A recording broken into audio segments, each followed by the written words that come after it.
여러분의 구독은 영상을 제작하는 데 큰 힘이 됩니다. 영상을 보시기 전에 구독과 좋아요 꼭 부탁드리겠습니다. 아울러 회원이 되시기를 원하시는 분들은 유튜브 채널 홈피 구독 옆에 있는 가입 버튼을 눌러주시기 바랍니다.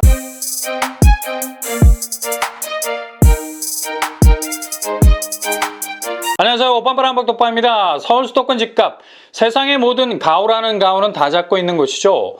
자본주의 시장에서 가장 뚜렷한 존재감을 나타내려면 일단 스스로가 얼마나 가격 태그를 붙이고 있느냐가 중요한 것 아니겠습니까? 명품백을 사기 위해서 새벽부터 백화점을 한 바퀴 반 정도 휘 감고 돌고 있는 모습을 보면 경악을 금치 못하죠. 이유는 명품백의 가격 태그 때문에 그렇습니다. 백이라 해봤자 재질을 뜯어보면 어차피 거기서 거기 50보 100보잖아요. 근데 마지막 손질이 달라지죠. 명품 브랜드를 옆구리에 붙이고 나오는 애는 그냥 그 자리에서 가격 태그의 레벨이 골드가 돼. 바로 명품 샵으로 로켓 배송, 가장 고급스러운 조명 아래에 디스플레이 하게 됩니다.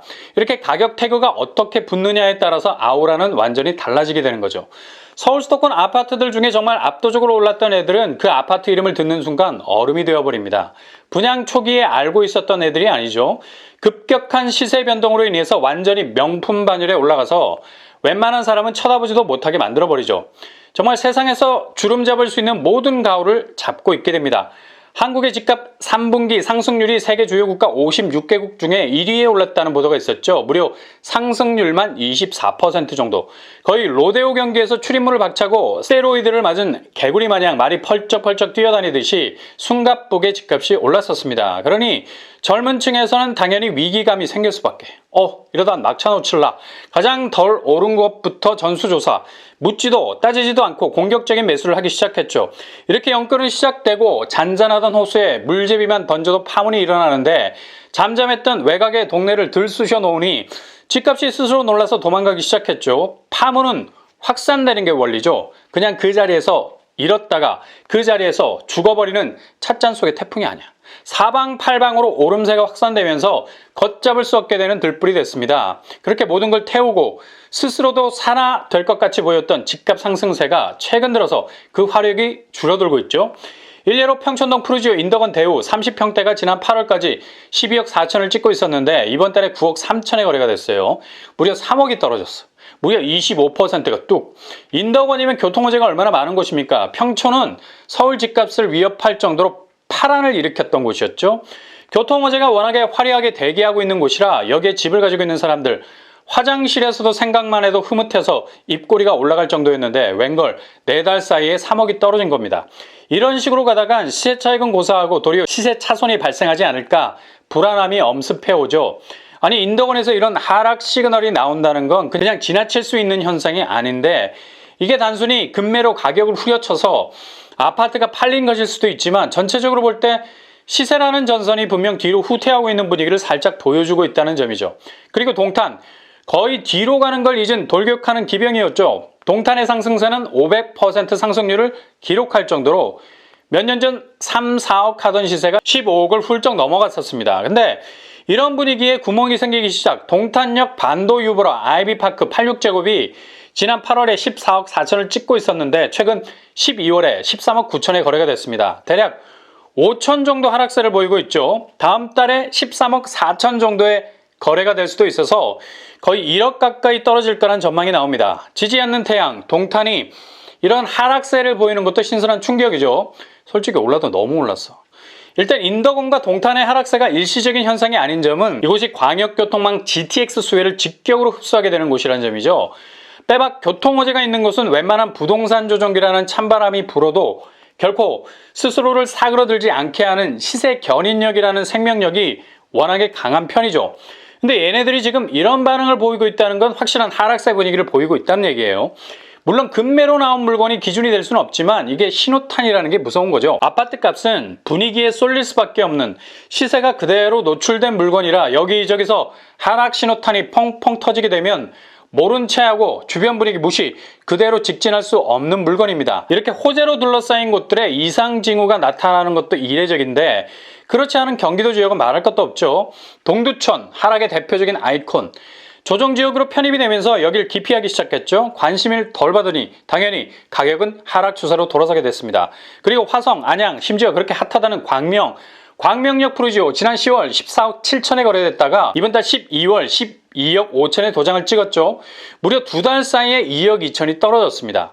광명의 분위기를 감안한다면 거의 폭포수네요. 이렇게 광명 집값 하락의 신호를 가장 조마조마 지켜볼 것은 바로 베르몬트로 광명일 듯합니다. 분양가가 250만 원이 깎여서 분노의 분양 연기를 결행했었죠. 당초 평당 2천만 원 정도를 받아 들었는데요. 조합의 기대치를 너무 무시한 처사라고 결집, 분양 일정을 내년 하반기로 늦춰버렸습니다. 근데 이게 집값 상승세라는 장밋빛 기대가 은연중에 깔린 결정이었다는 거죠. 물론 내년 분양까지는 아직 시간적인 여유는 있습니다만 광명이 지금까지 치고 올라간 궤적을 생각해보자면 더 이상의 상승 여력은 분리할 로켓이 없어요. 뭔가 위로 분사해 줄 수 있는 여력이 한계에 봉착한 느낌이 들어요. 이렇게 되면 베르몬트로 광명은 분양 연기로 인해서 막대한 비용을 감당하면서까지 분양을 늦춘 것에 대한 영향가가 다소 빠질 수 있는 리스크가 있겠죠. 물론 평당 2,300을 해도 8억 정도 수준에서 아파트 가격이 나올 겁니다. 근데 주변 시세가 더 단단하게 받쳐줘야 조합원들이 가져갈 수 있는 프리미엄의 파이가 늘어날 수 있는데 이런 식으로 계속 하향 곡선을 그리게 되면 분명 더 가져갈 수 있는 부분의 영역이 사라지게 된다는 거죠. 이렇게 화성, 안양, 광명까지도 대체로 하락 추세를 보이고 있습니다.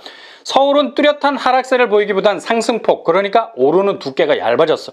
쿼드러플 버거로 4층까지 쌓았던 게 더블 버거 2층밖에 못 쌓는 가장 일반적인 버거 수준으로 얇아졌다는 거죠. 1년 6개월 만에 가장 낮은 0.07% 상승폭을 기록했습니다. 서울은 워낙에 주거 수요가 폭발 직전, 공급이 거의 제로에 가까웠으니 아무리 하향 곡선을 그리고 있어도 이게 떨어지는 가격이 완만할 수밖에 없죠. 게다가 떨어지려 해도 먼저 상승폭이 줄어버리는 현상이 일어나면서 기존 상승세는 유지하되 상승폭 퍼센테이지의 변화가 오게 된 겁니다.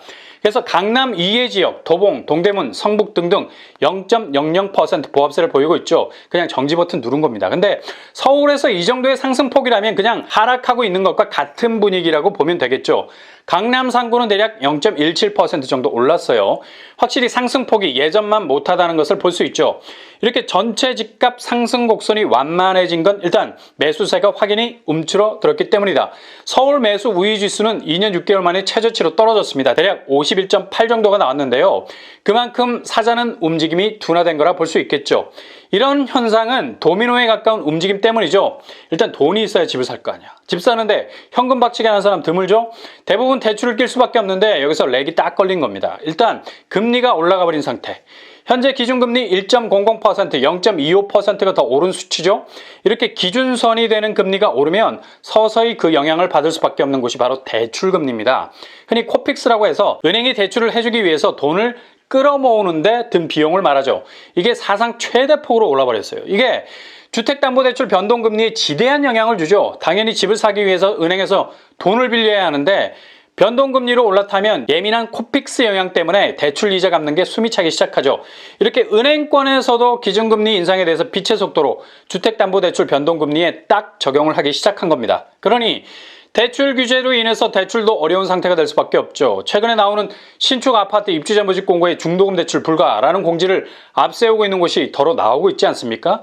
분양가가 상대적으로 저렴하다 싶으면 이런 뒤통수 때리는 일들이 부지기수. 그리고 겨우 대출을 받아도 고정금리에 안착하지 못하면 주담대 금리가 계속 춤을 추게 돼서 이자 갚는 부담이 늘어날 수밖에 없다는 겁니다. 확실히 기준금리 인상이 집 사는데 지대한 영향을 미치고 있어요. 그러니 매수세가 꺾일 수밖에. 이러니 경기권, 호재가 있는 수도권, 서울 외곽에서부터 시작해서 전체 분위기에 겨울이 오기 시작한 겁니다. 이렇게 되다 보니까 아파트가 아닌 오피스텔이 대폭발, 아파트 경쟁률이 달아오른 철판구이가 될 수밖에 없어요. 얼마 전에 분양했던 힐스테이트 과천청사역 1,400대 1을 기록했습니다. 이유는 간단합니다. 대출. 오피스텔은 최대 70% 가능하거든요. 오피스텔은 전매가 가능한 곳 위주로 빠져나올 생각하고 들어가시는 게 좋을 듯합니다. 왜냐? 오피스텔이 떨어지기 시작하면 감당이 안 돼. 내년은 기준금리가 더 올라갈 겁니다. 미국 기준금리 인상이 3단계로 진행될 거라고 못을 받고 있죠. 주식시장에는 불확실성 해소로 호재가 될 수도 있겠지만 주택시장에는 여전히 대출금리가 직접적인 영향을 받을 수 있어서 악재가 될 수 있다는 얘기죠.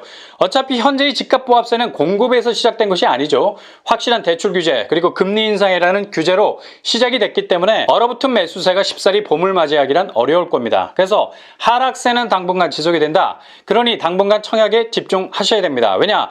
그래도 청약하는 분들은 실수요자로 분류가 되거든. 아무리 대출을 자른다 해도, 그리고 코픽스 변동금리라는 위험에 노출돼도 고정금리를 탈 수 있는 대출제도의 혜택을 볼 수 있습니다. 공급이 부족하다는 약점을 이용해서 분양가를 대폭 올리는 시행사도 있지만 아직은 분양가 상한제라는 컨트롤 타워가 있는 곳에 청약 시장에 나오는 아파트 값은 그래도 봐줄만 하다. 적어도 시세 차손 마이너스 P가 되지는 않을 수 있다. 오히려 시세 차익을 기대해 볼 수 있는 플러스 P를 생각할 수 있기 때문이죠. 물론 내가 조금은 공격적이다라고 생각하시는 분들은 집값이 확실한 저점을 찍을 때 진격해 들어갈 수도 있겠습니다.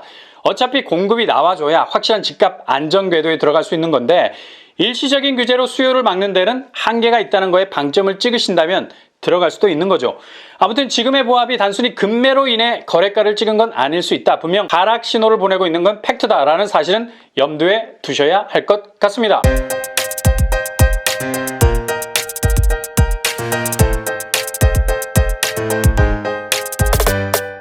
오늘의 부동산 캐리커처, 서울 수도권 집값의 하락세가 전체 기준선이 크게 뒤로 후퇴한 건 아니지만 그래도 미친 듯이 올랐던 집값에 약간의 진정세는 온 건 사실입니다. 내 집을 가지시려는 분들에겐 그리 나쁜 소식이 아니죠. 그러나 이와 동시에 내 집을 갖기 위한 분들에게 규제도 너무 아쉬운 건 사실입니다. 뭔가 딱 걸린 것 같은 느낌도 들고요. 어찌됐든 간에 이런 상황 속에서도 내 집 마련을 안정적으로 할 수 있는 백그라운드는 청약입니다. 포기하지 마시고 끝까지 도전하시다 보면 반드시 길이 열릴 겁니다. 이상으로 뻔뻔한 복덕방을 마치겠습니다. 구독과 좋아요 부탁드립니다. 감사합니다.